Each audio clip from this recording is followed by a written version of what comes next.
ये जो टॉपिक जो है ना केंद्र राज्य संबंध, ठीक है, 17वीं बीपीएससी के लिए आपका बहुत ही ज्यादा महत्वपूर्ण टॉपिक रहेगा। ठीक है, 17वीं बीपीएससी के लिए अगर हम बात करते हैं तो बहुत ही ज्यादा महत्वपूर्ण टॉपिक होगा। ठीक है, ध्यान में इसको रखिएगा। इससे प्रश्न आते रहे, बड़े क्वेश्चन भी पूछे जाते हैं और छोटे टाइप के भी प्रश्न जो कि 7 से 8 मार्क्स के प्रश्न भी यहाँ से पूछे जाते हैं केंद्र राज्य संबंध से। ठीक है, और केंद्र राज्य संबंध जो है सो आपको किसमें पढ़ना है, तो संघीय शासन व्यवस्था के अंतर्गत ही केंद्र राज्य संबंध को आपको पढ़ना है। ठीक है, तो चलिए आप इस टॉपिक पे आज हम लोग बात करेंगे। और सबसे पहले आपको केंद्र राज्य संबंध को समझने के लिए पहले केंद्र राज्य संबंध होता क्यों है और क्यों हमको भारत में इस प्रकार के संविधान की आवश्यकता पड़ी जो कि केंद्र राज्य संबंध से मतलब संबंधित है। तो ध्यान रखिए, भारत का संविधान अपने स्वरूप में अगर बात किया करेंगे तो संघीय है। ठीक है, हमारा संविधान कैसा स्वरूप में, ठीक है, संघीय है। ठीक है, तथा इसी में लिखे तथा तथा समस्त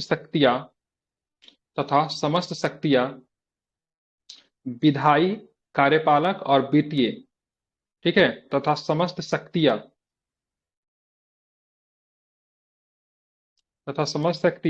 ठीक है, किस प्रकार की शक्तियां, विधायी, ठीक है, विधायी की बात करेंगे, ठीक है, कार्यपालक की बात करेंगे और बात करेंगे वित्तीय की बात करेंगे। ठीक है, वित्तीय केंद्र एवं राज्यों के मध्य विभाजित किया गया है।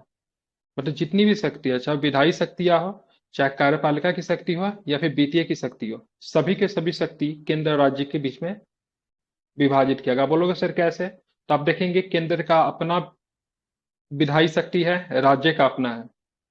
कानून बनाने की शक्ति केंद्र के पास भी है और राज्यों के पास भी है। ठीक है, केंद्र के पास भी लोकसभा है जो कि निम्न सदन होता है, राज्य के पास भी अपना विधानसभा है। कुछ राज्यों में उच्च सदन भी होता है, हालांकि केंद्र के पास भी अपना उच्च सदन है जो कि राज्यसभा के रूप में, लेकिन राज्यसभा मुख्य रूप से किसका प्रतिनिधित्व करती है, तो राज्यों का प्रतिनिधित्व करती है। ठीक है, कार्यपालिका की बात करेंगे तो केंद्र के कार्यपालिका के हिस्सा में कौन होते हैं, राष्ट्रपति है, केंद्रीय मंत्री परिषद है, प्रधानमंत्री है, ठीक है, महान्यायवादी है। उसी तरह राज्यों में भी आप जाओगे तो वहां पर भी आपको मिलेंगे राज्यपाल मिलेंगे, मुख्यमंत्री मिलेंगे, मुख्यमंत्री का अपना मंत्री परिषद है, वहां पर भी एडवोकेट जनरल है। वित्तीय शक्ति की बात करेंगे तो वित्तीय शक्ति भी राज्य के पास अपना है। ठीक है, राज्य सरकार के पास भी अपना वित्त आयोग है। राज्य वित्त आयोग के बारे में जानकारी संविधान के किस अनुच्छेद में मिलता है, बता सकते हैं आप मुझे। मैंने कई बार बताया क्योंकि काफी महत्वपूर्ण अनुच्छेद है, कई बार पूछा भी जाता है। किसमें है, हम्म, सबको तो बता, 243 के। मेरी आवाज नहीं जा रही कि सब भूल गए जो बताया था, 243 के आई में है। ठीक है, ध्यान में रखेंगे। तो वित्तीय शक्तियां राज्यों के पास भी है, वित्तीय शक्तियां केंद्र के पास भी है, सेम टू सेम कार्यपालिका और विधायी शक्तियां भी दोनों के पास है। ठीक है, लेकिन कौन सी शक्ति का बंटवारा नहीं है, तो ध्यान में रखिएगा, न्यायिक शक्ति का बंटवारा नहीं है। क्योंकि मैं जब पढ़ा रहा था आपको क्या बताया था, हमारी जो न्यायपालिका जो है किस प्रकार की न्यायपालिका है, एकहरी और एकीकृत न्यायपालिका है। किस प्रकार की है, एकहरी और एकीकृत न्यायपालिका है। हमारी न्यायपालिका किस तरीके से काम करती है, तो पिरामिड की तरह काम करती है। पिरामिड समझते हैं ना, पिरामिड देखे आप लोग, पिरामिड की आकृति कैसी होती है, ऊपर में ज्यादा चौड़ा होता है कि ऊपर में क्या होता है, कैसा होता है, देखिए एक के ऊपर एक के ऊपर एक के ऊपर होता है ना। उसी तरह वैसा। हमारी न्यायपालिका की बात करेंगे, एकहरी है, एकीकृत है। मतलब सिंपल शब्दों में अगर बात करेंगे तो राज्य और केंद्र की, ठीक है, न्यायपालिका बटी हुई नहीं है। समझ रहे हैं ना, लेकिन कुछ देश ऐसे भी है जहाँ पे संघीय शासन व्यवस्था में केंद्र राज्य संबंध ऐसे है जहाँ पे न्यायपालिका भी अलग है। जैसे आप यूएसए में जाओगे तो वहां पे न्यायपालिका क्या होता है, अलग होता है। ठीक है, वहां पे राज्य का अलग न्यायपालिका है, केंद्र का अलग न्यायपालिका है। राज्य के अंतर्गत भी सुप्रीम कोर्ट हो सकता है, हम ये कह सकते हैं कैलिफोर्निया सुप्रीम कोर्ट। तो राज्य का भी जो सबसे ऊंचा कोर्ट जो होगा उसको सुप्रीम कोर्ट वहां पे बोलते हैं। और उसके बाद अपना संघ का भी है, लेकिन भारत में ऐसा कुछ नहीं है। तो कहां तक आपने लिखा, कहां तक लिखा आपने, फिर से बोल दे ये रहा हूं, भारत का संविधान अपने स्वरूप में यस। संघीय है तथा समस्त शक्तियां ब्रैकेट में विधायी, कार्यपालक और वित्तीय केंद्र एवं राज्यों के मध्य विभाजित है। इतना तक लिख लिए थे आपने, जी सर। हो गया था इतना तक। इसके बाद आगे लिखिए, ठीक है, यद्यपि न्यायिक शक्तियों का बंटवारा नहीं है। ठीक है, कौन सी शक्तियों का बंटवारा नहीं किया गया, क्यों नहीं किया गया, मैं आपको बता दिया। ठीक है, यद्यपि न्यायिक शक्तियों की बात करेंगे तो इनका बंटवारा नहीं किया गया है। न्यायिक शक्तियों का क्या नहीं है, तो बंटवारा नहीं है। ठीक है, ध्यान में रखेंगे। न्यायिक शक्तियों का क्या किया गया, बंटवारा नहीं किया गया। ठीक है, चलिए आप लिखेंगे आगे, संविधान में एकल न्यायिक व्यवस्था की स्थापना की गई है जो केंद्रीय कानूनों की तरह ही राज्य कानूनों को लागू करती है। इसी में लिखना है, संविधान में, संविधान में एकल न्यायिक व्यवस्था की स्थापना की गई है जो केंद्रीय कानूनों की तरह ही राज्य कानूनों को लागू करती है।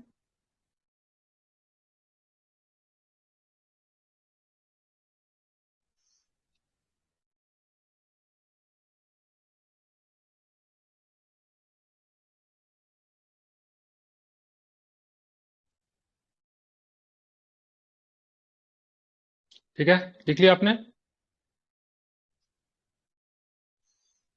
आप पैराग्राफ चेंज करके लिखिए, पैराग्राफ चेंज करके इसी टॉपिक में लिखना है, पैराग्राफ चेंज कीजिएगा। यद्यपि केंद्र एवं राज्य अपने अपने क्षेत्रों में प्रमुख है। ठीक है, लिखेंगे यद्यपि केंद्र और राज्य, केंद्र और राज्य अपने अपने क्षेत्र में प्रमुख है। अपने अपने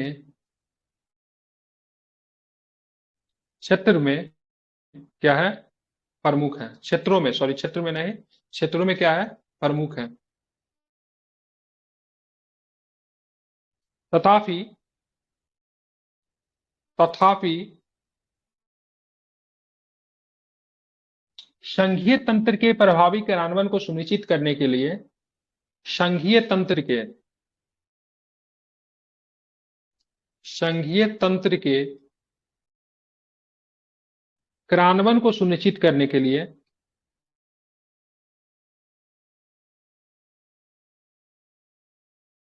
संघीय तत्व के कार्यान्वयन को सुनिश्चित करने के लिए, सुनिश्चित,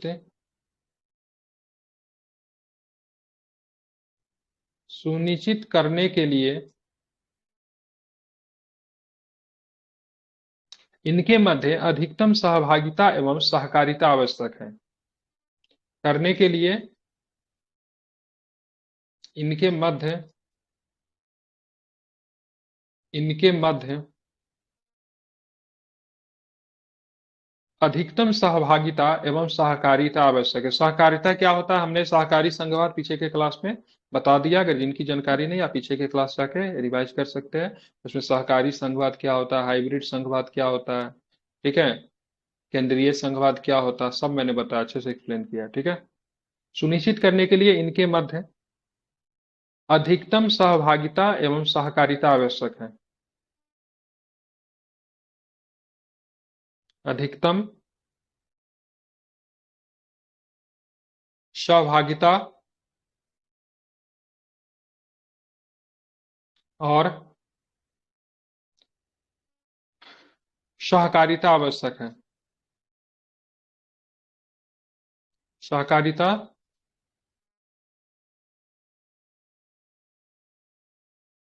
सहकारिता आवश्यक है। इस तरह,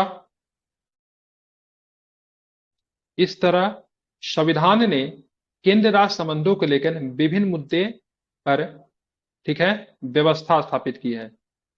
इस तरह संविधान ने केंद्र राज्य संबंधों को लेकर, इस तरह संविधान ने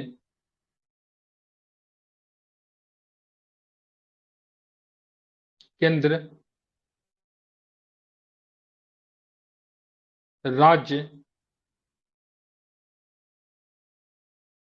संबंधों को लेकर, लेकर विभिन्न मुद्दों पर व्यवस्थाएं स्थापित की है। विभिन्न मुद्दों पर, मुद्दों पर व्यवस्थाएं स्थापित की है। ठीक है, ध्यान में रखेंगे, स्थापित की है।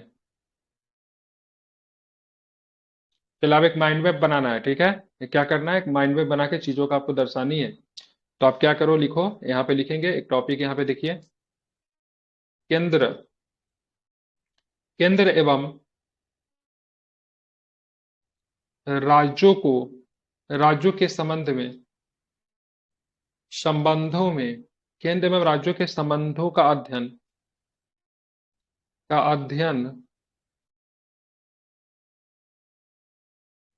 ठीक है, तीन दृष्टिकोण से, कितने दृष्टिकोण है, तीन दृष्टिकोणों से किया जा सकता है, तीन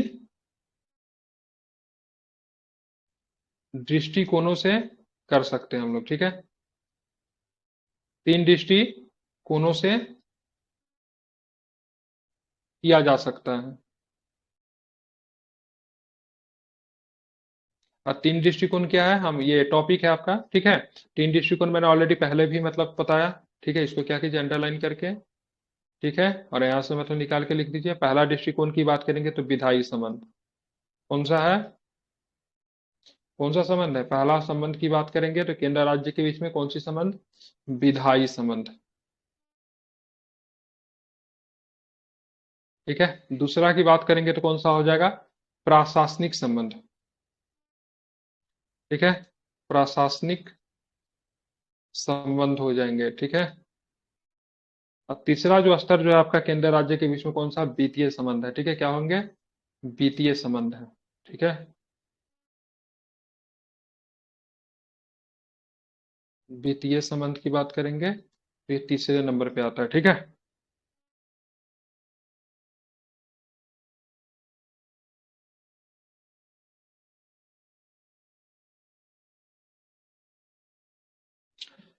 अब लिखिए, ठीक है, अब जो आपका मेन टॉपिक होगा, इन्हीं तीनों टॉपिक पे केंद्र और राज्य के बारे में हमको समझना है, ठीक है। एक हमारा कौन सा होगा, विधायी संबंध हो गया, ठीक है। दूसरा की बात करेंगे प्रशासनिक संबंध हो गया, और तीसरा की बात करेंगे वित्तीय संबंध हुआ, ठीक है।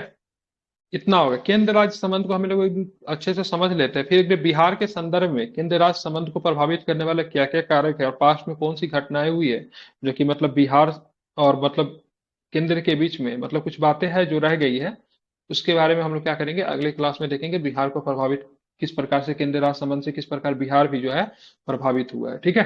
अभी तीनों संबंध में हम लोग बात करेंगे। तो सर टॉपिक दीजिए, विधायी संबंध लिखिए, ठीक है। कौन सा संबंध लिखेंगे, विधायी संबंध लिखना है आपको।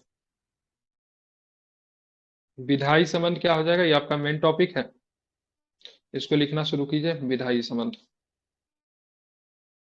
चलिए विधायी संबंध लिखिए, ठीक है। संविधान के भाग लिखना पड़ेगा कि आप लोग खुद से लिख लोगे ना, बोलने की लिखने की आवश्यकता नहीं है मुझे, साथ साथ में सर। नहीं ना सकता है। नहीं नहीं। लिखे, विधायी संबंध में लिखे, संविधान के भाग 11 में, ठीक है, किसमें, संविधान के भाग 11, संविधान के, ठीक है, भाग 11 में, संविधान के भाग, ठीक है, 11, 11 को कैसे लिखते हैं, एक सही, संविधान के भाग 11 में अनुच्छेद 245 से 255 तक, ठीक है। संविधान के भाग 11 में अनुच्छेद, अनुच्छेद 245 से 245 से 255 तक केंद्र राज्य, केंद्र राज्य विधायी संबंधों की चर्चा की गई है, ठीक है। केंद्र राज्य विधायी संबंधों की चर्चा की गई है तक, केंद्र, केंद्र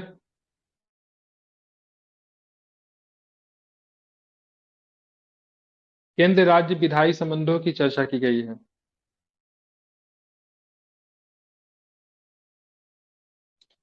केंद्र राज्य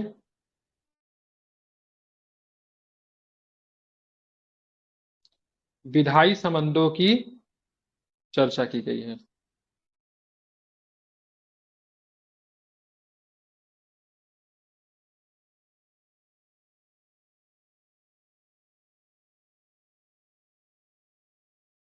ठीक है। इसके अतिरिक्त कुछ अन्य अनुच्छेद भी है, इसके अतिरिक्त कुछ अन्य अनुच्छेद भी इस विषय से संबंधित हैं।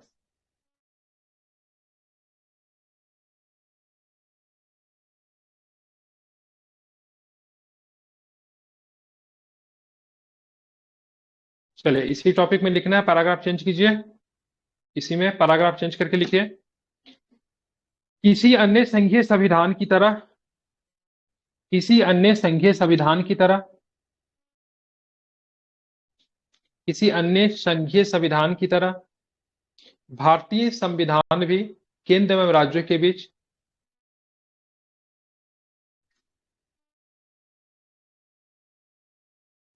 किसी अन्य संघीय संविधान की तरह,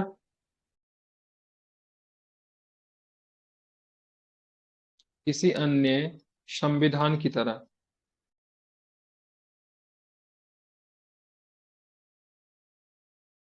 किसी अन्य संविधान की तरह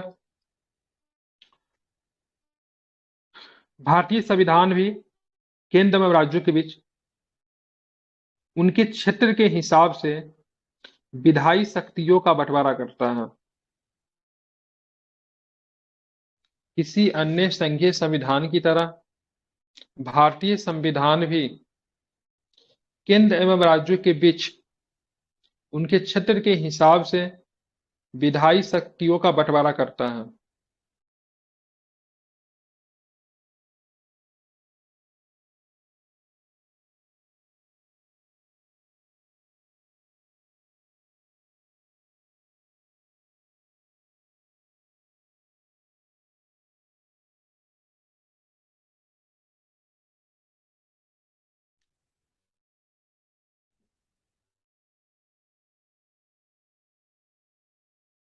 इस तरह केंद्र राज्य विधायी संबंधों के मामले में चार स्थितियां हैं।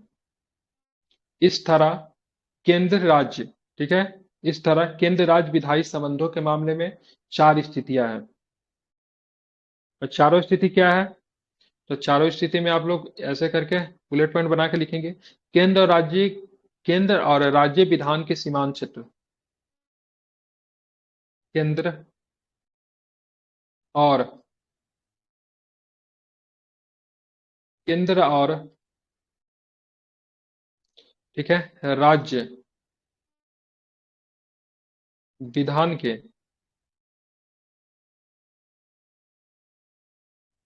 विधान के सीमांत क्षेत्र,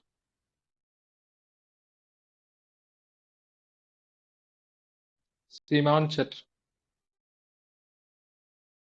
दूसरा नंबर पे लिखेंगे विधायी विषयों का बंटवारा, विधायी विषयों का बंटवारा।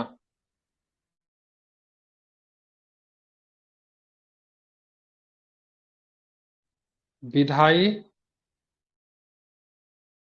विषयों का बंटवारा।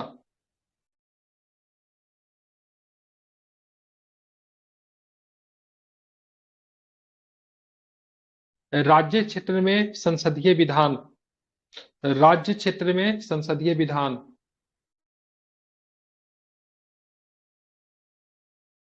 राज्य क्षेत्र में संसदीय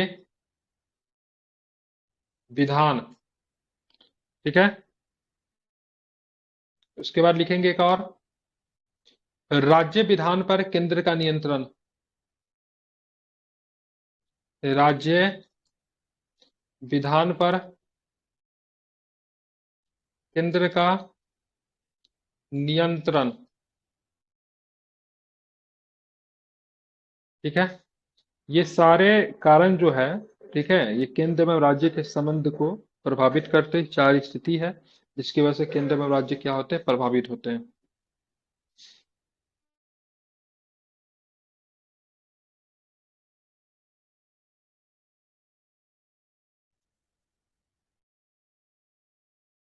चलिए,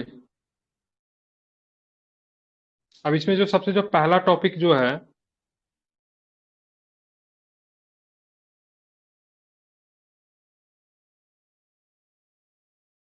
इसमें जो पहला टॉपिक जो आपने लिखा है, ठीक है, जो टॉपिक जो है आपका केंद्र और राज्य विधान के सीमांत क्षेत्र, ठीक है। चलिए लिखेंगे, इसमें इसी टॉपिक को लिखेंगे, केंद्र और राज्य विधान का क्षेत्रीय विस्तार। ठीक है, इसी टॉपिक आप हमको क्या करना है, एक्सप्लेन करना है। ठीक है, क्या करना है, इस टॉपिक को आप हमको मतलब बारी बारी से चारों टॉपिक को विस्तार से हमको बताना है। तो ये सारी वजहों से मतलब क्या होता है, केंद्र और राज्य मतलब क्या होते हैं, उनके संबंध क्या होते हैं, प्रभावित होते हैं। ठीक है, तो चलिए पहला टॉपिक दीजिए। पहला टॉपिक जो ये टॉपिक जो हो जाएगा क्या होगा, केंद्र और राज्य विधान का क्षेत्रीय विस्तार।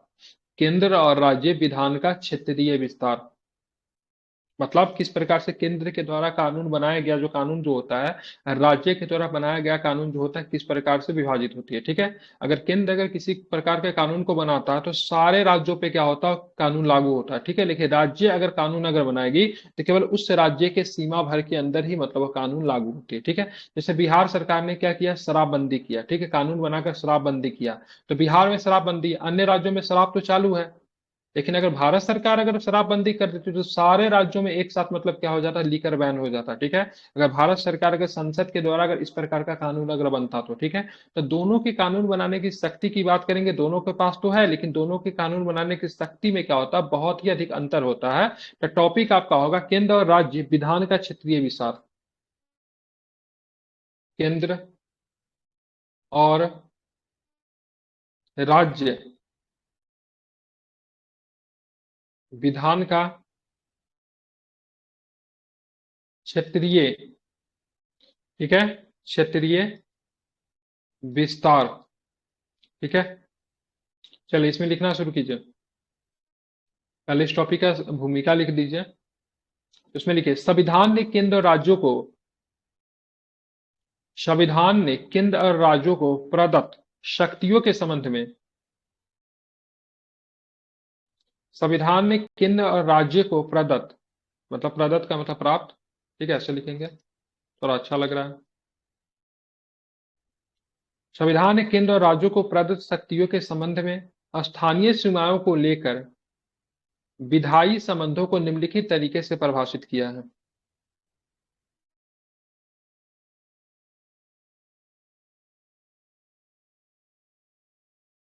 संविधान ने केंद्र और राज्यों को प्रदत्त शक्तियों के संबंध में स्थानीय सीमाओं को लेकर विधायी संबंधों को निम्नलिखित तरीके से क्या किया है, परिभाषित किया है। ठीक है, परिभाषित किया लिख दिया आपने। परिभाषित किया की जगह पे ऐसे करके लिखिएगा, अब एक नंबर में लिखिए, एक नंबर देखें। संसद पूरे भारत या इसके किसी भी क्षेत्र के लिए कानून बना सकती है। संसद पूरे भारत या इसके किसी भी क्षेत्र के लिए कानून बना सकती है।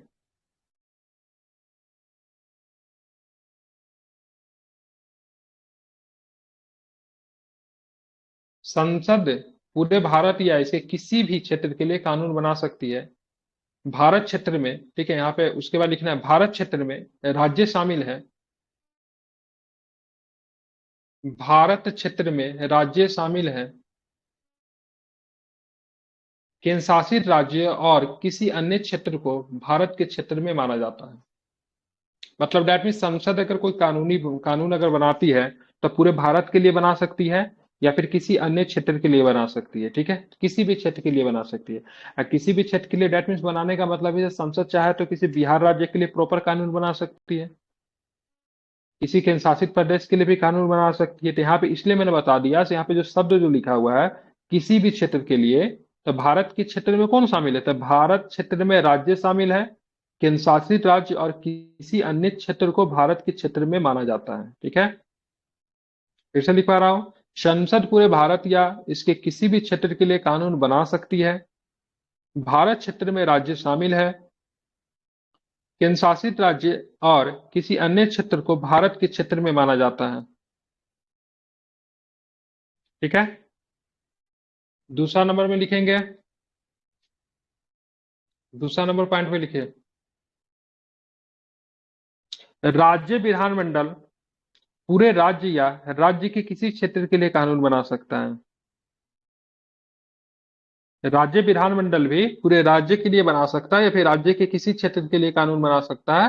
जैसे मान लो राज्य का कोई जिला हो गया तो बोलेंगे ये कानून केवल इसी जिला में लागू होगा, तो वो कौन करेगा, ध्यान में रखेंगे, तो राज्य सरकार के पास ही कैपेबिलिटी है। राज्य विधानमंडल पूरे राज्य या राज्य के किसी क्षेत्र के लिए कानून बना सकता है।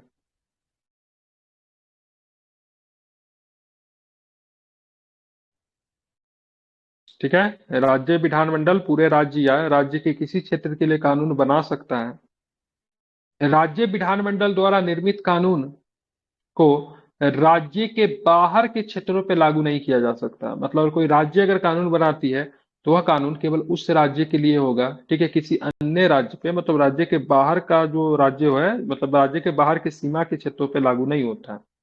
ठीक है, राज्य विधानमंडल पूरे राज्य या राज्य के किसी क्षेत्र के लिए कानून बना सकता है। राज्य विधानमंडल द्वारा निर्मित कानून को राज्य के बाहर के क्षेत्रों में लागू नहीं किया जा सकता है। लेकिन इसमें भी एक कंडीशन है, शिवाय शिवाय तब जब राज्य और वस्तु के संबंध पर्याप्त हो। राज्य और वस्तु में संबंध क्या हो? पर्याप्त हो। या छोड़ दीजिए, इसको मत लिखिए, उतना ही लिखिए, कानून नहीं बना सकता है। ठीक है, क्लियर? सर ये लाइन मुझे अभी समझ में नहीं आई, सिवाय राज्य और वस्तु। आओ। मतलब होता है ना, जैसे जैसे मतलब कुछ चीजों को लेकर होता है। ठीक है, जैसे कि जैसे मान लीजिए क्या बोलते हैं उसको, कैसे समझाऊं? जैसे ट्रेड को नहीं रोका जा सकता है। ठीक है, राज्य अगर चाहे से हम उत्तर प्रदेश के साथ ट्रेड करना अगर बंद कर दे तो नहीं, ट्रेड नहीं रुक सकता है। ठीक है, ट्रेड मतलब होगा। ठीक है, समझ रहे हैं ना, मतलब ट्रेड को प्रभावित नहीं किया जा सकता है। चलिए, राष्ट्रीय स्तर पर। जी सर। हाँ बिल्कुल ठीक है, ट्रेड नहीं प्रभावित होगा। ठीक है, मतलब जैसे कि से मान लीजिए कोई कोई चीज है बिहार राज्य में बैन है। ठीक है, लेकिन बिहार राज्य में उसका उत्पादक होता है, बाय द वे कह रहा हूँ। ठीक है, तो बिहार राज्य में उसका ट्रेडिंग बैन है, लेकिन दूसरे राज्य में है ना, तो वो चीज मतलब वहां पे जाएगा, मतलब ट्रेड को प्रभावित नहीं होती है।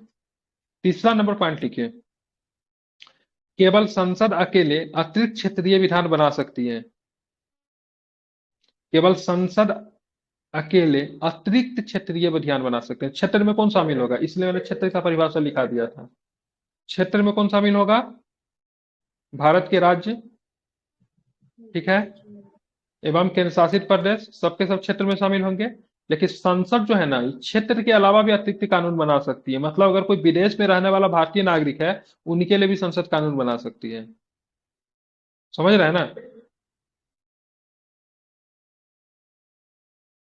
सर ऐसा तो भारत हाँ, के सीमा में ही ना आया, इसलिए। नहीं नहीं, संसद भारत के सीमा के बाहर भी कानून बना सकती है। अच्छा, ठीक ठीक है, ठीक है सर। जैसे अंटार्कटिका को लेकर लॉ भले ही आया। ठीक है, अंटार्कटिका क्या भारत की सीमा के बाहर है, लेकिन संसद जी चाहे तो सर। अंटार्कटिका को लिए भी नियम बना सकती है। विदेश में रहने वाले नागरिक जो है भारतीय क्या बोलते हैं उसको, भारतीय मूल के। भारतीय मूल्य के है, उनके लिए भी कानून बना सकती है। ठीक है, तो केवल संसद अकेले अतिरिक्त क्षेत्रीय विधान बना सकती है। अतिरिक्त क्षेत्रीय विधान को आपने क्या किया, ब्रैकेट में लिखे, मतलब कॉमा कर दीजिएगा, उसको इन्वर्टेड कॉमा के अंदर लिखिएगा, अतिरिक्त। ठीक है, अतिरिक्त क्षेत्रीय विधान बना सकती है। इस तरह संसद का कानून भारतीय नागरिक एवं उनकी विश्व में कहीं भी संपत्ति पे लागू होता है। ठीक है, भारत के नागरिक पे भी लागू होगा तथा उनकी विश्व में कहीं भी संपत्ति पे लागू होता है। ठीक है,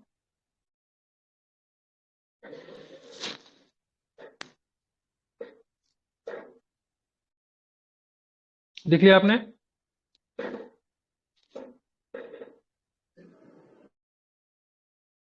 समझ गए? इस तरह संसद का कानून भारतीय नागरिक पर उनकी विश्व में कहीं भी संपत्ति पर लागू होता है। ठीक है, चलिए आप पैराग्राफ चेंज करके इसी में लिखना है, इसी में। लेकिन संसद को कहीं कहीं पे कानून बनाने से रोका भी गया है। ठीक है, मतलब कहाँ कहाँ, क्षेत्र के अंदर में भी बहुत जगह पे संसद कानून नहीं बना सकती है, उसके बारे में हम लोग जानते हैं। इसीलिए पैराग्राफ चेंज करके लिखे, यद्यपि यद्यपि यद्यपि संविधान में क्षेत्रीय न्याय क्षेत्र के मामले पर यद्यपि संविधान में क्षेत्रीय न्याय क्षेत्र के मामले पे यद्यपि संविधान में क्षेत्रीय न्याय क्षेत्र के मामले पर संसद पर कुछ प्रतिबंध लगाए गए हैं। यद्यपि संविधान में क्षेत्रीय न्याय क्षेत्र के मामले पर संसद पर कुछ प्रतिबंध लगाए गए हैं। दूसरे शब्दों में संसद के कानून निम्नलिखित क्षेत्रों पर लागू नहीं होते हैं। दूसरे शब्दों में अगर बात करेंगे तो संसद के कानून निम्नलिखित क्षेत्रों पर लागू नहीं होंगे। ठीक है, अब कहां कहां पे लागू नहीं होंगे उनको बारे में देखिए, अलग ये अलग टॉप एक तरह से देखें अलग पैराग्राफ करके इसमें लिखना था। ठीक है, यद्यपि संविधान ने क्षेत्रीय न्याय क्षेत्र के मामले पर संसद पे कुछ प्रतिबंध भी लगाए हैं। दूसरे शब्दों में संसद के कानून निम्नलिखित क्षेत्रों पर लागू नहीं होंगे। ठीक है, तो यह भी एग्जाम में पूछा जाता है किन क्षेत्रों पर संसद के कानून लागू नहीं होंगे, तो उसके बारे में हम लोग को जानना है। ठीक है, तो पहला नंबर टॉपिक में लिखिए। ठीक है, इसमें लिखिए कहां कहां पे सर लागू नहीं दूसरे होते हैं। शब्दों में दूसरे शब्दों में अगर बात करेंगे, दूसरे शब्दों में संसद के कानून निम्नलिखित क्षेत्रों में लागू नहीं होंगे। ठीक है, संसद के कानून निम्नलिखित क्षेत्रों में लागू नहीं होंगे। ठीक है,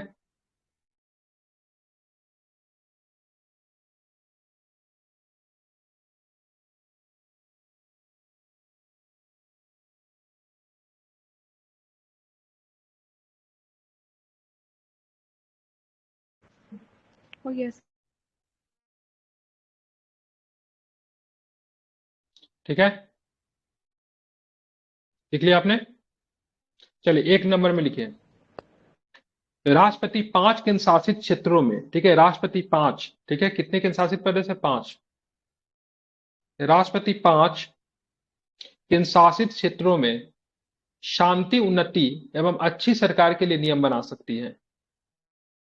राष्ट्रपति 5 केंद्र शासित क्षेत्रों में शांति, उन्नति एवं अच्छी सरकार के लिए नियम बना सकते हैं। राष्ट्रपति के पास पावर है। कितने क्षेत्र में? 5 क्षेत्र में। ये पांचों क्षेत्र का नाम आपको याद रखना है। ठीक है, ये है, ये 5 क्षेत्र है, या फिर ऐसे लिख सकते हैं ये 5 क्षेत्र निम्न है। कौन है 5 क्षेत्र? तो पहला नंबर में अंडमान एवं निकोबार द्वीप समूह, अंडमान एवं निकोबार द्वीप समूह। दूसरा नंबर पे इसमें लिख लीजिए अंडमान निकोबार द्वीप समूह पर कॉमा देके लक्षद्वीप, दादरा एवं नागर हवेली,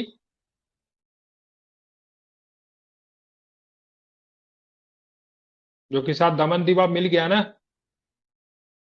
तो दादरा एवं नागर हवेली अभी मैं अलग ही लिखा रहा हूं, अलग साथ भी लिख सकते हैं। उसके बाद दमन एवं दीव और लद्दाख। ठीक है, ये 5 क्षेत्र तब हो रहा है जबकि दादर नगर हवेली और ठीक है दमन दीव अलग है। अंडमान निकोबार द्वीप समूह, लक्षद्वीप, दादरा एवं नागर हवेली, दमन दीव और लद्दाख।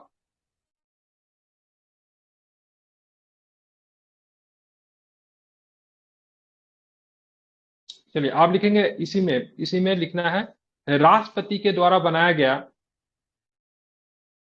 राष्ट्रपति के द्वारा बनाया गया विनिमय। ठीक है, क्या लिखें? विनिमय। विनिमय का मतलब नियम कानून। राष्ट्रपति के द्वारा बनाया गया विनिमय संसद के किसी अधिनियम के समान ही प्रयोज्य और प्रभावी होगा। प्रयोज्य, प्रयोज्य एवं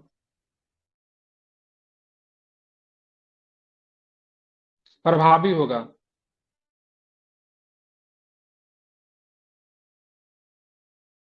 ठीक है, अब इसी में लिखिए एक लाइन और भी, इन संघ शासित प्रदेशों के संबंध में राष्ट्रपति को, इन संघ शासित प्रदेशों के संबंध में राष्ट्रपति को संसद के किसी अधिनियम को निरसित या संशोधित करने का अधिकार है। निरसित या संशोधन करने का क्या है? अधिकार है। दैट मीन्स अगर संसद ने, ठीक है, इन क्षेत्रों को लेकर कानून बना दिया, ठीक है, संसद ने इन क्षेत्रों को लेकर क्या किया? कानून बना दिया। जस्ट लाइक अंडमान निकोबार द्वीप समूह को लेकर बना दिया, लक्षद्वीप हो गया, दादरा एवं नागर हवेली हो गया, दमन और दीव हो गया, लद्दाख हो गया। इस तरह के कानून अगर संसद अगर बनाती है, ठीक है, और राष्ट्रपति को लगता है ये कानून उन क्षेत्रों के लिए उपयुक्त नहीं है, तो राष्ट्रपति इस कानून को क्या कर सकते हैं? निरसित कर सकते हैं या फिर संशोधित कर सकते हैं। ठीक है,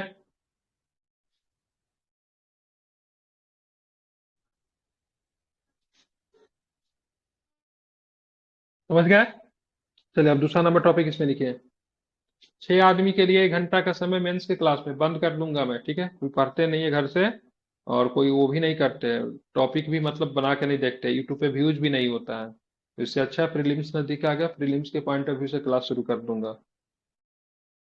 ऐसे मेंस के क्लास के लिए सब हल्ला हल्ला करते हैं, जब लेता हूं तो सब गायब रहता है। राज्यपाल को, इसी दूसरा टॉपिक लिखिए। राज्यपाल को इस बात की शक्ति प्राप्त है कि वह संसद के किसी विधेयक को सूचीबद्ध क्षेत्र में लागू ना करें। ठीक है, मान लीजिए कोई क्षेत्र हो गया सूचीबद्ध, जैसे मान लीजिए कोई क्षेत्र है संथाल परगना क्षेत्र, सपोज डेट कह रहा हूं संथाल परगना क्षेत्र है। ठीक है, अभी छोटा नागपुर के लिए छोटा नागपुर टेनेसी एक्ट आया था, उससे प्रभावित छोटा नागपुर परगना है। ठीक है, या फिर मान लीजिए कुछ भी है, तो क्या होगा, सूचीबद्ध क्षेत्र है। तो ऐसे कंडीशन में राज्यपाल अगर चाहे तो संसद के कानून को उस क्षेत्र में लागू ना करे।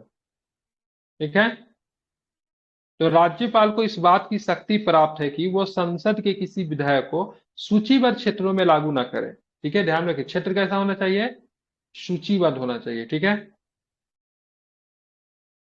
सूचीबद्ध क्षेत्रों में क्या करे, लागू ना करे, या उसमें कुछ विशेष संशोधन करके लागू करे, या फिर उसमें क्या कर सकती है, कुछ विशेष मतलब क्या कर सकती है, संशोधन भी कर सकती है,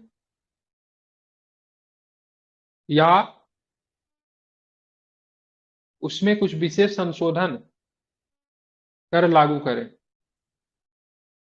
ठीक है, ध्यान में रखेंगे।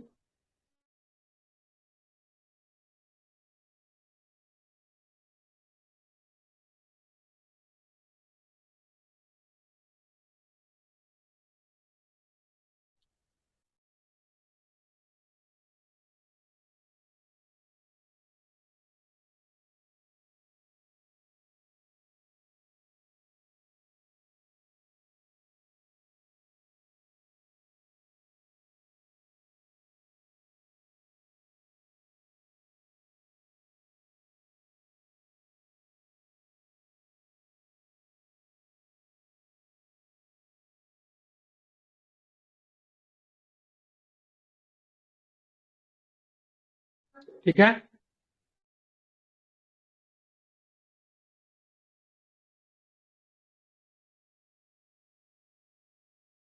अब इसमें कुछ राज्यों के बारे में भी कुछ बातें लिखी हुई है, लिख ही लीजिए, जब लिखी रहे डिटेल्स में भी पढ़ रहे तो स्किप भी किया जा सकता है, लेकिन लिख लीजिए। ठीक है, तीसरा नंबर पॉइंट में लिख लीजिए।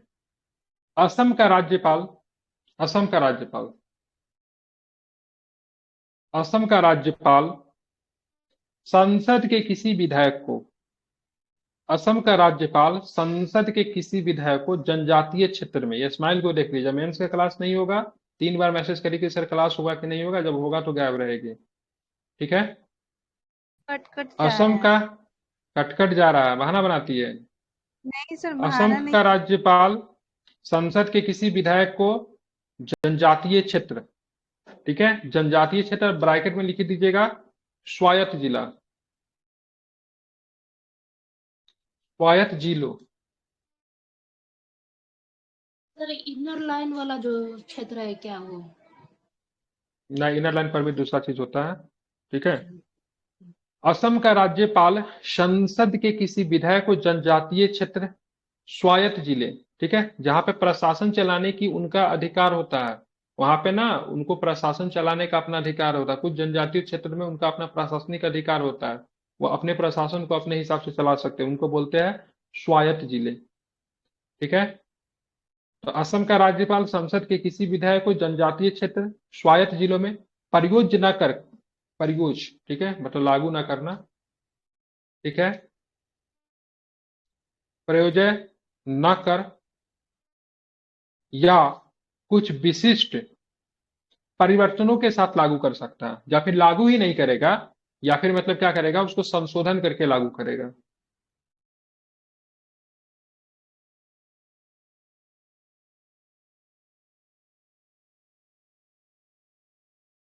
इसी में एक लाइन और भी लिखना है, राष्ट्रपति को इस तरह की शक्ति, राष्ट्रपति को इस तरह की शक्ति जनजातीय क्षेत्रों मेघालय, त्रिपुरा और मिजोरम के लिए प्राप्त है। राष्ट्रपति को इस तरह की शक्ति जनजातीय क्षेत्रों, अब ब्रैकेट में लिख दीजिएगा स्वायत्त जिले, ब्रैकेट में क्या लिखेगा स्वायत्त जिलों। राष्ट्रपति को इस प्रकार की शक्ति जनजातीय क्षेत्रों, ब्रैकेट लिखे स्वायत्त जिलों, मेघ लिख लिया स्वायत्त जिलों, और उसके बाद लिखे मेघालय, त्रिपुरा एवं मिजोरम के लिए प्राप्त है।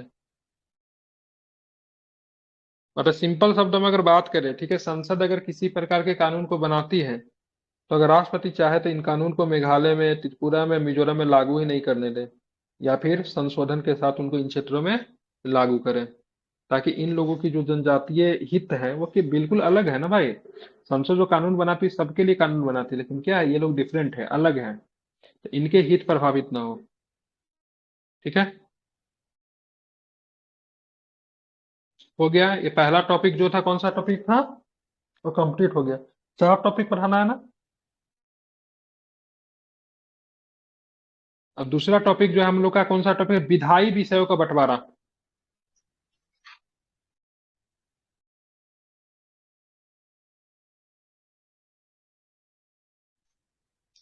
चलिए टॉपिक दीजिए, विधायी विषयों का बंटवारा।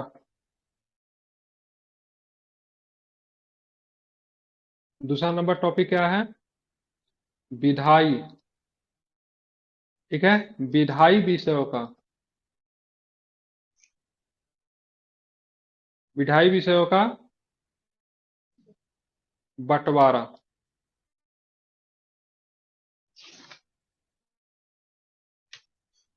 विधायी विषयों का बंटवारा। चलिए इस टॉपिक में लिखिए,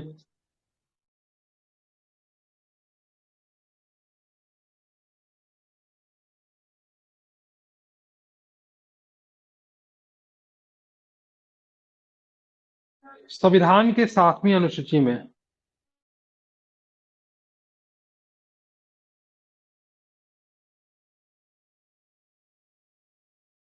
संविधान के 7वीं अनुसूची में संविधान के 7वीं अनुसूची में केंद्र एवं राज्य के बीच विधायी विषयों के संबंध में, संविधान के 7वीं अनुसूची में केंद्र एवं राज्य के बीच विधायी विषयों के संबंध में त्रिस्तरीय व्यवस्था की है। संविधान के 7वीं अनुसूची में, ठीक है, देखिए जब एग्जाम में लिखिएगा ना तो 7वीं अनुसूची को क्या कीजिएगा, अंडरलाइन कीजिएगा, ठीक है, क्योंकि आप उसको क्या कर रहे हो, हाईलाइट कर रहे हो, ठीक है। तो संविधान के 7वीं अनुसूची में केंद्र एवं राज्य के बीच विधायी विषयों के संबंध में त्रिस्तरीय व्यवस्था की है। ठीक है, पहला कौन सी व्यवस्था, सूची 1, सूची 1, सूची 1 में क्या लिखेंगे, संघ सूची, ठीक है। उसके बाद लिखे सूची 2, सूची 2 में क्या है, तो भाई साहब राज्य सूची है, क्या है, राज्य सूची है। सूची 2 में क्या है, तो सूची 2 में आप लोग जानते हैं राज्य सूची है, ठीक है, राज्य सूची है। और तीसरा नंबर में क्या लिखेंगे, तीसरा नंबर में लिखे सूची 3, सूची 3, सूची 3 में कौन सी है, समवर्ती सूची है। कौन सी सूची है, समवर्ती सूची, ठीक है। अब चलिए इसमें पहला नंबर में क्या लिखना है, ठीक है, आप इस संघ सूची लिखे डैश दीजिए, संघ सूची लिखा है डैश दीजिए। अब लिखिए,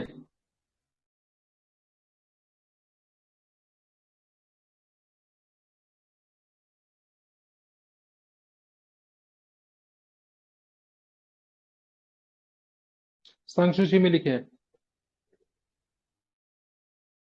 संघ सूची से संबंधित किसी भी मामले पर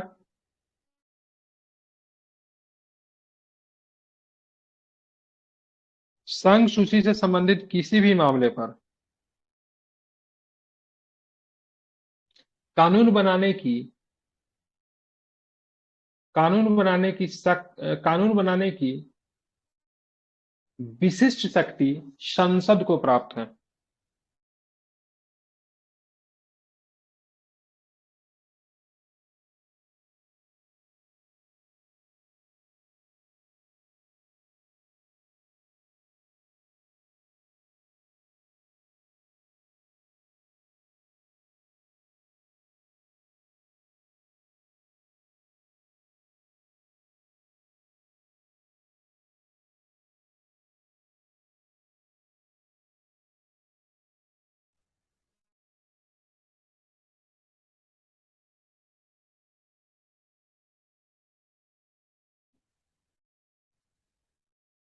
संघ सूची से संबंधित किसी भी मसले पर कानून बनाने की विशिष्ट शक्ति संसद को प्राप्त है।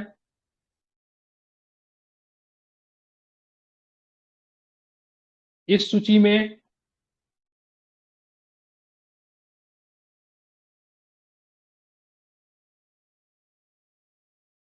इस सूची में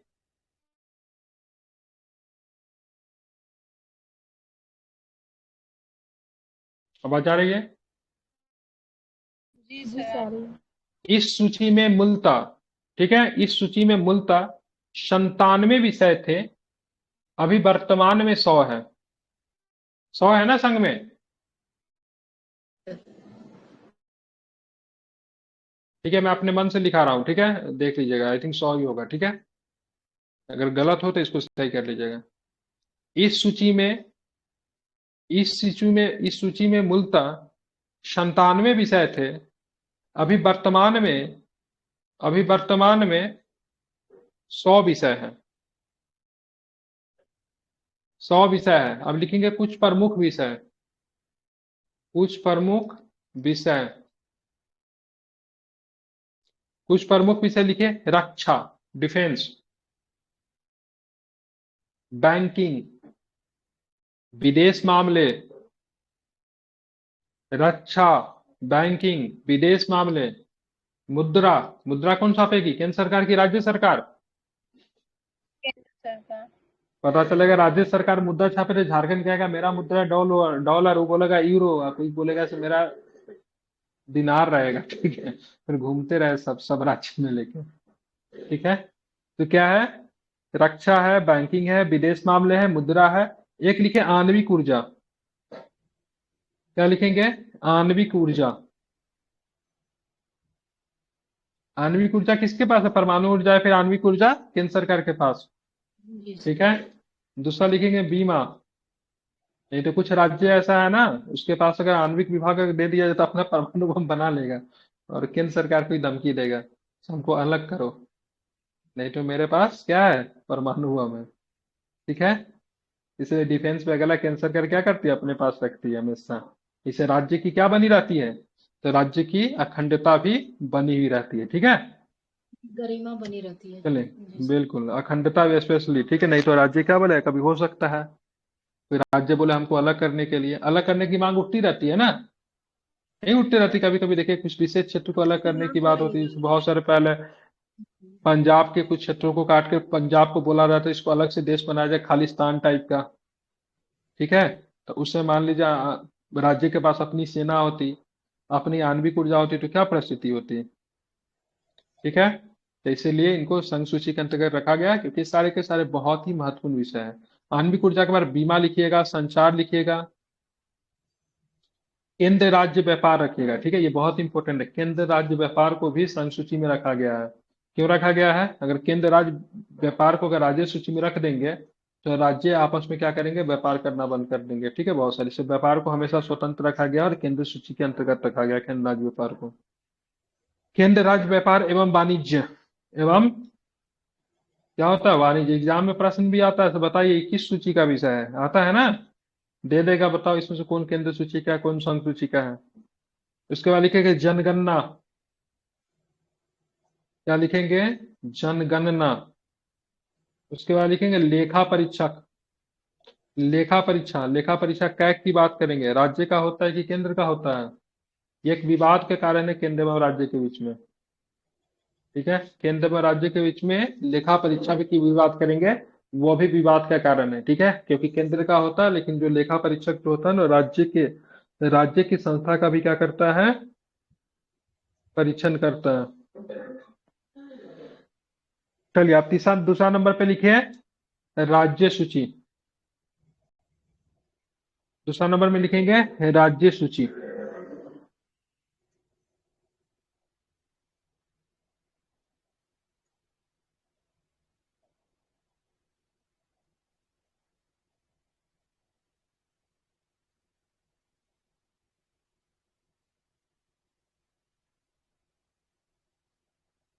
राज्य सूची लिखे, राज्य विधानमंडल को सामान्य परिस्थितियों में राज्य सूची में शामिल विषयों पर कानून बनाने की शक्ति है। यहाँ पे एक शब्द मैंने प्रयोग किया, सामान्य परिस्थिति में, मतलब बहुत सारी ऐसी भी परिस्थिति होगी जब राज्य विधानसभा, ठीक है, राज्य सूची के विषयों पे कानून नहीं भी बना सकती है। समझ रहा है ना?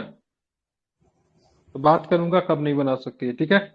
तो लिखिए, राज्य विधानमंडल को सामान्य परिस्थितियों में राज्य सूची में शामिल विषयों पर कानून बनाने की शक्ति प्राप्त है। इस समय इसमें मूलतः आई थिंक 61 विषय हैं, ठीक है।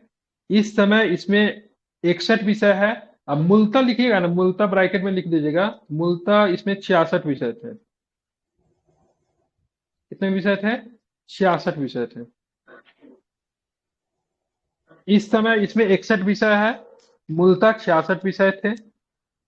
और इसमें कौन कौन सा विषय आता है, ठीक है, इसमें कौन कौन सा विषय आता है उसके बारे में जरा लिखेंगे। तो इसमें आएंगे आपके सार्वजनिक व्यवस्था, ठीक है। सार्वजनिक व्यवस्था समझते हैं ना, पब्लिक ऑर्डर, नहीं बोलता पब्लिक लॉ एंड ऑर्डर को मेंटेन करना, सार्वजनिक व्यवस्था का, इसमें किसका काम होता है? स्टेट का होता है कि मतलब किसका होता है?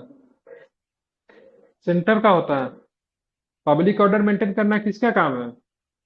राज्य सरकार का ना। कहीं पे गड़बड़ी होती है तो क्या होता है, राज्य के पुलिस आती है कि मतलब केंद्र की सेना आ जाता है, बीएसएफ आ जाता है, कौन आता है?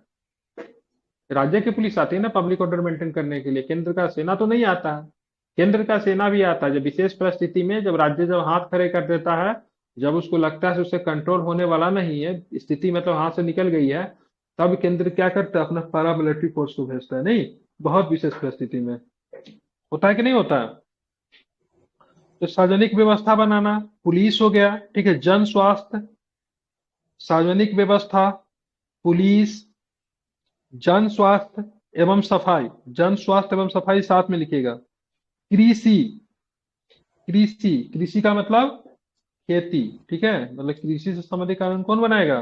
राज्य बनाएगा। इसीलिए 3 कानून जो अभी जो वापस लिए गए हैं, ये विवादित कानून जो थे, तो इसमें एक मैटर ये भी था कि भाई साहब कृषि जो है राज्य सूची का विषय है, केंद्र सरकार ने इस पे कानून बनाया, तो बनाया कैसे, ठीक है, समझ रहे हैं ना।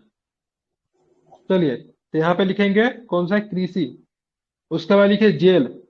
जेल किसका विषय है? राज्य का। राजू शेट्टी का। एक मूर्ख आदमी है दिल्ली का मुख्यमंत्री, ठीक है, उसने बोला से मोदी जी हमको जेल में मरवाना चाहते हैं, ठीक है।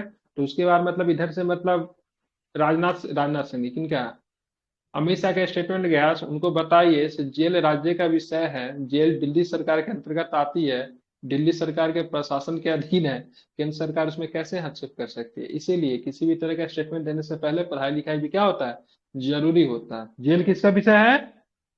राज्य राज्य। का, ठीक है, ध्यान में रखना कि किसका विषय है? सेंट्रल का, ठीक है, ध्यान में रखिएगा। चलिए उसके बाद है स्थानीय शासन, ठीक है। स्थानीय शासन, स्थानीय शासन में समझते नहीं क्या आता है? पंचायती राज वगैरह। कौन सूची का है? पंचायत राज्य सूची में आता है, ठीक है। स्थानीय शासन, ठीक है। मत्स्य पालन भी लिख लीजिएगा, मत्स्य पालन, मछली पालन जिसको बोलते हैं पीसी कल्चर, ठीक है, वो भी राज्य सूची में आएगा। एक और भी लिखिए, बाजार, बाजार एवं हाट, बाजार एवं हाट, हाट समझते हैं ना? हाँ, छोटा बाजार और सा हाट में क्या अंतर होता है? व्हाट इज डिफरेंस बिटवीन बाजार एंड हाट? बोलते हैं। हाँ, क्या होता है बाजार और हाट में? स्थायी वीकली लगता है सर, बाजार तो पर डे हो जाता है।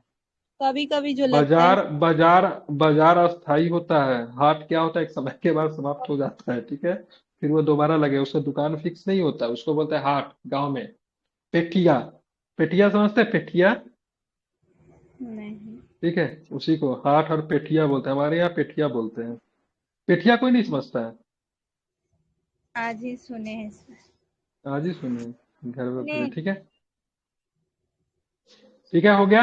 अब चलिए तीसरा लिखिए, समवर्ती सूची।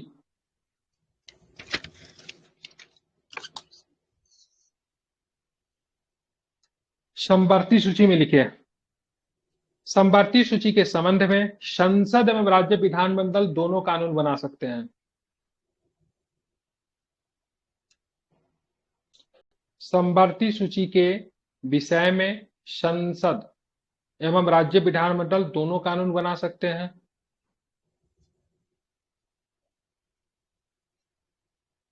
इस सूची में इस समय 52 विषय हैं। इस सूची में इस समय 52 विषय हैं। मूलतः कितने थे? मूलतः इसमें 47 थे। मूलतः 47 विषय थे। मूलतः कितने विषय थे? तो मूलतः इसमें 47 विषय थे। अब इसमें क्या क्या आता है?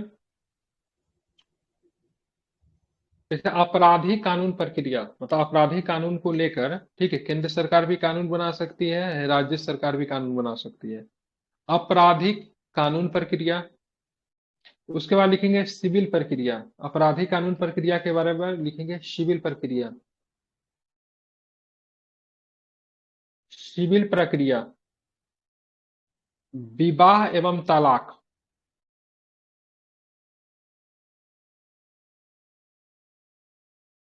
जनसंख्या नियंत्रण,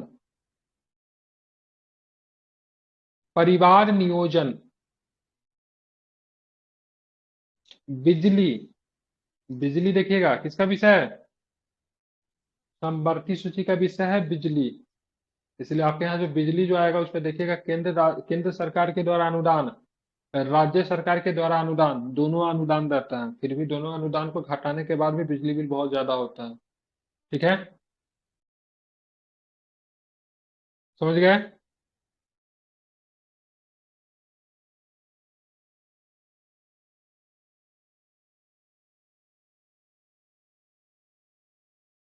क्या लिखा आपने? बिजली लिख लिया।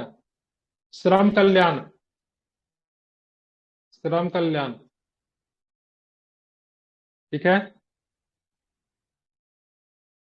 आर्थिक एवं सामाजिक योजना, आर्थिक एवं सामाजिक योजना, बहुत सारी योजना होती है जो कि समाज के लिए होती है। जैसे वृद्धा पेंशन हो गया, महिलाओं के कल्याण के लिए योजना, तो केंद्र सरकार भी बनाती है, राज्य सरकार भी इस पे कानून बना सकती है। ठीक है, दवा, दवा, ठीक है, मेडिसिन, मेडिसिन। अखबार, अखबार कहाँ का आता है? समवर्ती सूची का अखबार। पुस्तक एवं छापा प्रेस, पुस्तक एवं प्रिंटिंग प्रेस लिख दीजिएगा, उसको छापा प्रेस बोलते हैं। पुस्तक एवं प्रिंटिंग प्रेस, पुस्तक एवं प्रिंटिंग प्रेस, उसके बाद लिखे इत्यादि। जब कुछ याद न रहे तो इत्यादि लिख दिया कीजिए। ठीक है, अब इसमें एक लाइन लिखिए, ठीक है, टॉपिक मतलब पैराग्राफ चेंज करके लिखिए। 42वें संविधान संशोधन, 42वें संविधान संशोधन, 42वें संविधान संशोधन 1976 के तहत 5 विषयों को राज्य सूची से समवर्ती सूची में शामिल किया गया।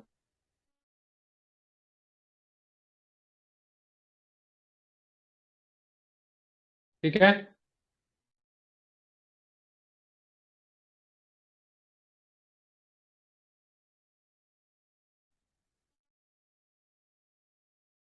ब्यासवें संविधान संशोधन 1976 के तहत 5 विषयों को राज्य सूची से समवर्ती सूची में शामिल किया गया। वे विषय कौन है? वे विषय है कौन कौन सा है? सबसे पहले लिखे शिक्षा। शिक्षा की सूची में, समवर्ती सूची में आ गया। पहले की सूची में था राज्य, ये पूछा जाता है, ठीक है, एग्जाम में कई बार प्रश्न आया है। तो 42वें संविधान 1976 के द्वारा कौन कौन से विषय को राज्य सूची से समवर्ती सूची में शामिल किया गया? तो इसमें सबसे पहले शिक्षा। फिर लिखेंगे वन, कहां पे शिक्षा ग्रहण करेंगे? तो वन में शिक्षा ग्रहण करेंगे। जब वन में जाएंगे तो वन किसका आवास होता है? पशु पंछी का आवास होता है। वन में जाके उसके घर को तबाह तो नहीं करेंगे। तो शिक्षा ग्रहण करने जब वन में जाएंगे तो आपका क्या कर्तव्य बनेगा? जो कि वन्य जीव जो होंगे में पक्षी होंगे उनका संरक्षण करेंगे। ठीक है, क्या करेंगे? तो लिखिए, मैं याद करवा दे रहा हूं, वन्य जीव एवं पक्षियों का संरक्षण करेंगे। ठीक है, क्या करेंगे? वन्य जीव एवं पक्षियों का क्या करेंगे? संरक्षण करेंगे। वन्य जीवों एवं पक्षियों का क्या करेंगे? संरक्षण करना ही पड़ेगा आपको, क्योंकि आप वहां पे गए, वन में गए ना। पक्षियों का संरक्षण। लेकिन आप थोड़ा ज्यादा तेज हैं। अगर ठीक है, संरक्षण अगर नहीं किया तो फिर आपको कहां पे जाना पड़ेगा? सजा होगी। और सजा होगी तो कहां पे? न्याय प्रशासन के पास में जाना पड़ेगा। ठीक है, तो चौथा नंबर पे क्या है? न्याय प्रशासन। कौन सा है? न्याय प्रशासन। न्याय प्रशासन। ठीक है, लेकिन ब्रैकेट में न्याय प्रशासन के ब्रैकेट में एक लाइन लिखिए, संविधान एवं उच्चतम एवं उच्च न्यायालय के अतिरिक्त सभी न्यायालयों का संगठन। इसमें न्याय प्रशासन में संविधान नहीं आएगा, संविधान नहीं आएगा, उच्चतम न्यायालय नहीं आएगा, एवं उच्च न्यायालय नहीं आएगा। उच्च न्यायालय के अतिरिक्त, उच्च न्यायालय के अतिरिक्त मतलब इसको छोड़ के। ठीक है, ध्यान में रखेंगे, ये सब नहीं आएंगे। ठीक है, उच्च न्यायालय के अतिरिक्त सभी न्यायालयों का संगठन। सभी न्यायालयों का संगठन। मान लीजिए आपने क्या किया, सबसे पहले क्या किया आपने? शिक्षा ग्रहण करने। कहाँ पे गए शिक्षा ग्रहण करने? वन पे गए। तो वन में जाके तो क्या करेंगे? वन्य जीव एवं पशुओं का क्या करेंगे? संरक्षण करेंगे। ठीक है, मगर मान लीजिए अगर आपने नहीं किया तो क्या होगा? आपको न्याय प्रशासन से गुजरना पड़ेगा। अगर मान लीजिए न्याय प्रशासन आपको सजा दे दिया, चाहे तो क्या करेंगे? जेल जाएंगे। ठीक है, तो जेल में जाके क्या करेंगे? टाइम पास करेंगे ना। टाइम पास करेंगे तो नाप तौल करिएगा ना। एक ही चीज को तौलिए फिर उसको नापिए बैठ के, कोई काम तो है नहीं। तो नाप तौल। ठीक है, 5 विषय को, ठीक है, 42वें संविधान संशोधन, ठीक है, 42वें संविधान संशोधन 1976 के द्वारा संविधान में शामिल किया गया। ठीक है, मतलब इसको राज्य सूची से समवर्ती सूची में लाया गया। तो याद हो जाएगा सब। बता दिए, दिक्कत तो नहीं होगा अब इसको याद करने में। आसान कर दिया ना मैं।